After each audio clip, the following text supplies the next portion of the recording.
بسم اللہ الرحمن الرحیم۔ سب سے پہلے پیارے نبی صلی اللہ علیہ وآلہ وسلم پر درود پاک ضرور پڑھ لیں۔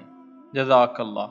دوستو، آج سے ہم جس ہستی کی زندگی پر بات کرنے جا رہے ہیں اس سے نہ صرف تمام مسلمان جانتے اور پہچانتے ہیں بلکہ بہت زیادہ پیار بھی کرتے ہیں۔ جی ہاں، اللہ کی تلوار حضرت خالد بن ولید رضی اللہ تعالی عنہ۔ ناظرین، حضرت خالد بن ولید اسلام لانے سے قبل اسلام سے اس قدر نفرت کرتے تھے کہ غزوہ بدر کے علاوہ تمام جنگوں میں حصہ لیا، اور غزوہ احد میں جب مسلمان شکست کے دہانے پہ پہنچ گئے تھے اس کے پیچھے بھی آپ ہی کا ہاتھ اور حکمت عملی تھی۔ آپ اسلام کی نفرت میں اس قدر بڑھے ہوئے تھے کہ جب حضور صلی اللہ علیہ وآلہ وسلم عمرہ کے لیے مکہ تشریف لائے تو آپ مکہ سے باہر نکل گئے تاکہ ان کا سامنا نہ کرنا پڑے۔ ناظرین، اب ہم آپ کو خود انہی کی زبانی بتائیں گے کہ آخر وہ کون سے واقعات اور وجوہات تھیں جنہوں نے آپ کو اسلام کی طرف راغب کیا اور آپ اسلام لے آئے۔ حضرت خالد بن ولید ہی کی زبان سے آپ کے اسلام لانے کا ایمان افروز واقعہ درج کرتے ہیں۔ آپ فرماتے ہیں، جب خدا تعالیٰ نے مجھ پر اپنا فضل نازل کرنا چاہا تو اس نے میرے دل میں اسلام کی محبت پیدا کر دی اور مجھے سوچنے سمجھنے کی مدیریت عطا فرمائی۔ میں سوچا کرتا تھا کہ محمد صلی اللہ علیہ وآلہ وسلم کے خلاف ہر جنگ میں لڑا لیکن ہمیشہ ہی ناکامی کا منہ دیکھنا پڑا اور ہم اسلام کی شان و شوکت مٹانے میں کامیاب نہ ہو سکے۔ آہستہ آہستہ میرے دل میں یہ خیال پیدا ہونے لگا کہ میں ایک غلط راستے پہ کھڑا ہوں۔ کوئی علمی طاقت بزور میرے دل میں محمد صلی اللہ علیہ وآلہ وسلم کے لیے جگہ پیدا کر رہی تھی۔ جب محمد صلی اللہ علیہ وآلہ وسلم عمرۃ القضاء کے لیے مکہ تشریف لائے تو میں مکہ سے نکل گیا۔ جب تک حضور مکہ میں رہے میں وہاں داخل نہ ہوا۔ میرے بھائی ولید بن ولید جو مسلمان ہو چکے تھے محمد صلی اللہ علیہ وآلہ وسلم کے ساتھ تھے۔ حضور نے مجھے طلب فرمایا لیکن میں کہاں تھا۔ اس پر میرے بھائی نے مجھے خط لکھا، بسم اللہ الرحمن الرحیم، مجھے تعجب ہے کہ تم اسلام سے اس قدر برگشتہ ہو، حالانکہ جس عقل کے تم ہو وہ کبھی بھی اسلام کے حقیقی نور سے بہرا نہیں رہ سکتی۔ رسول اللہ نے مجھ سے تمہارے متعلق دریافت فرمایا، پوچھا کہ خالد کہاں ہیں؟ میں نے حضور کی خدمت میں عرض کیا، خالد کو اللہ ہی لائے تو لائے۔ آپ نے فرمایا، خالد جیسا شخص کبھی اسلام کی حقیقت سے ناآشنا نہیں رہ سکتا۔ اگر وہ مسلمانوں کے ساتھ مشرکین سے لڑتے تو یہ ان کے لیے بہتر ہوتا۔ اے برادر، تم بہت دنوں تک گمراہی میں رہے ہو، اب حقیقت کو جانو اور سیدھے رستے پر آ جاؤ۔ یہ خط پڑھ کر میرے دل پر پڑے ہوئے تاریک پردے پھٹ گئے اور مجھے اسلام سے رغبت پیدا ہو گئی۔ یہ بات اور زیادہ خوشی تھی مجھے اس گفتگو سے ہوئی جو رسول اللہ نے میرے متعلق میرے بھائی سے کی تھی۔ آخر میں نے مکہ سے نکل کر رسول اللہ صلی اللہ علیہ وآلہ وسلم کی خدمت میں حاضر ہونے کا ارادہ کر لیا۔ انہی ایام میں نے یہ خواب بھی دیکھا کہ میں ایک ویران اور تنگ جگہ میں ہوں، لیکن خدا تعالیٰ نے میری رہنمائی فرمائی اور میں وہاں سے نکل کر ایک فراخ اور سرسبز و شاداب میدان میں آ گیا۔ جب میں نے مکہ سے نکلنے کی تیاری مکمل کر لی تو میں صفوان بن امیہ سے ملا اور اس سے کہا کہ اے ابو وہب، تم دیکھتے ہو کہ محمد صلی اللہ علیہ وآلہ وسلم عرب اور عجم پر غالب آ گئے ہیں، اور اگر ہم ان کے پاس جا کر ان کی اطاعت قبول کر لیں تو جو شرف ان کو حاصل ہونے والا ہے اس میں ہم بھی حصے دار بن جائیں گے۔ صفوان نے جواب دیا، اگر تمام دنیا بھی اسلام قبول کر لے اور میرے سوا ہر شخص مسلمان ہو جائے تب بھی میں ان پر ایمان نہ لاؤں گا۔ میں نے یہ سن کر اپنے دل میں کہا، یہ بیچارہ مجبور ہے کیونکہ اس کا باپ اور بھائی جنگ بدر میں مارے جا چکے ہیں۔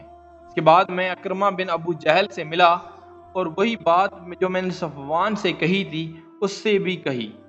اس نے بھی وہی جواب دیا جو صفوان نے دیا تھا۔ تب میں نے اس سے یہ درخواست کی کہ وہ ان باتوں کو اپنے تک محدود رکھیں اور کسی سے ان کا ذکر نہ کریں۔ یہ بات اس نے قبول کر لی اور کہا کہ وہ ان کا کسی سے ذکر نہیں کرے گا۔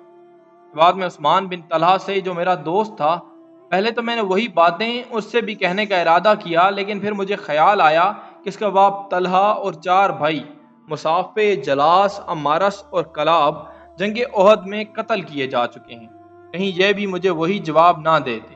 اس لیے میں نے خاموش رہنا چاہا، لیکن زیادہ دیر خاموش نہ رہ سکا اور بات کہتے ہی بن پڑی۔ میں نے اس سے کہا کہ ہماری مثال اس لومڑی سی ہے جو بھٹ میں چھپی ہوئی ہو، لیکن بھٹ میں اگر پانی آ جائے تو اسے وہاں سے نکلنا ہی پڑتا ہے۔ مجھے یہ نظر آ رہا ہے کہ مسلمان ہم پر غالب ہو جائیں گے، کیوں نہ ہم پہلے ہی اسلام قبول کر لیں۔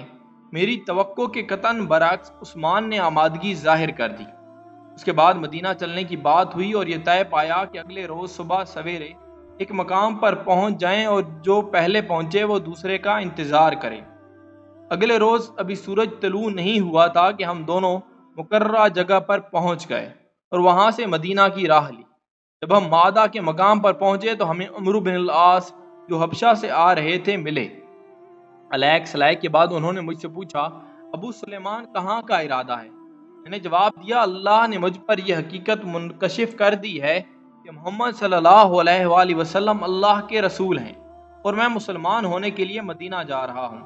عمرو بن العاص نے کہا، میں بھی مسلمان ہونے کے ارادے سے حبشہ سے آ رہا ہوں۔ چنانچہ ہم اکٹھے مدینہ کی جانب روانہ ہوئے۔ جب مدینہ پہنچے تو دوپہر کا وقت تھا۔ ہم نے اپنے اونٹ بٹھائے اور رسول اللہ صلی اللہ علیہ وآلہ وسلم کی خدمت میں حاضر ہونے کی تیاری شروع کرنے لگے۔ رسول اللہ صلی اللہ علیہ وآلہ وسلم کو بھی ہمارے آنے کی خبر پہنچ گئی۔ آپ بہت خوش ہوئے اور فرمایا، مسلمانوں، مکہ نے اپنے جگر گوشے نکال کر تمہارے سامنے ڈال دیے ہیں۔ میں نے نئے کپڑے پہنے اور رسول اللہ صلی اللہ علیہ وآلہ وسلم کی خدمت میں حاضر ہونے کے لیے چلا۔ راستے میں مجھے میرے بھائی ملے۔ وہ کہنے لگے، جلدی چلو، رسول اللہ تمہارے آنے سے بے حد مسرور ہیں اور تمہارا انتظار فرما رہے ہیں۔ چنانچہ ہم سب جلدی جلدی حضور صلی اللہ علیہ وآلہ وسلم کی خدمت میں حاضر ہوئے۔ اس وقت میں حضور صلی اللہ علیہ وآلہ وسلم کے سامنے پوچھا تو حضور صلی اللہ علیہ وآلہ وسلم مسکرا رہے تھے۔ میں نے قریب جا کر السلام علیکم کہا اور حضور صلی اللہ علیہ وآلہ وسلم نے خندہ پیشانی سے سلام کا جواب دیا۔ میں نے کہا، حضور میں گواہی دیتا ہوں کہ اللہ کے سوا کوئی معبود نہیں اور آپ اللہ کے رسول ہیں۔ رسول اللہ صلی اللہ علیہ وآلہ وسلم نے فرمایا، اللہ کا شکر ہے کہ اس نے تمہیں ہدایت دی۔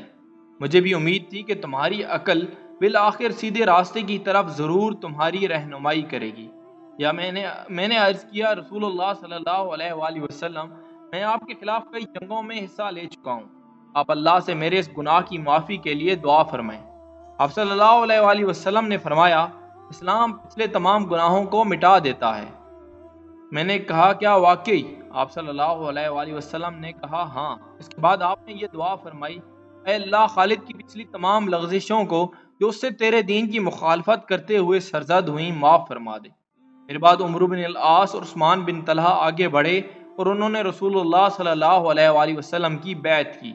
جس دن سے میں نے اسلام قبول کیا اس دن سے رسول اللہ میرے اور دوسرے صحابہ کے درمیان کوئی فرق نہیں کرتے تھے اور ہر موقع پر مجھے بھی دوسرے صحابہ کے ساتھ شریک فرماتے تھے۔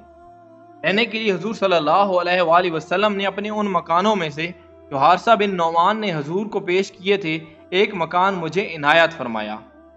حضرت خالد کی سرگزشت سے معلوم ہوتا ہے کہ آپ کسی لالچ کی خاطر یا کسی خطرے سے بچنے کے لیے کسی شخص کے سمجھانے بجھانے سے مسلمان نہیں ہوئے تھے، بلکہ اسی وقت اسلام لائے جب پورے غور و فکر کے بعد انہیں یقین ہو گیا کہ واقعی اسلام سچا مذہب ہے اور جس عقیدے پر وہ قائم ہیں اس میں سوائے گرانی اور نقصان کے کچھ بھی نہیں۔ ان واقعات سے یہ بھی معلوم ہوتا ہے کہ رسول اللہ صلی اللہ علیہ وآلہ وسلم کو خالد کے اسلام لانے کی کس قدر خواہش تھی۔ رسول کریم صلی اللہ علیہ وآلہ وسلم کو جو خالد سے جو تعلق تھا، اس کا ثبوت اس بات سے ملتا ہے کہ اسلام لانے کے بعد آپ نے خالد کو اپنے مکانوں میں سے ایک مکان عطا فرمایا، لیکن ان کے دونوں ساتھی باوجود یہ کہ وہ قریش میں انتہائی بلند مرتبہ کے مالک تھے، اس سلوک سے محروم رہے۔ پھر جب حضرت خالد نے آپ سے اپنے لیے استغفار کی درخواست کی تو حضور صلی اللہ علیہ وآلہ وسلم نے اسی وقت ہاتھ اٹھائے اور دعا فرمائی۔ دوستوں، امید ہے آپ کو یہ دلچسپ اور معلوماتی ویڈیو ضرور پسند آئی ہوگی۔ مزید ایسی معلوماتی ویڈیوز کے لیے ہمارے چینل کو ضرور سبسکرائب کریں اور بیل کا بٹن دبانا نہ بھولیں۔ جزاک اللہ خیر۔ اللہ آپ کا حامی و ناصر ہو۔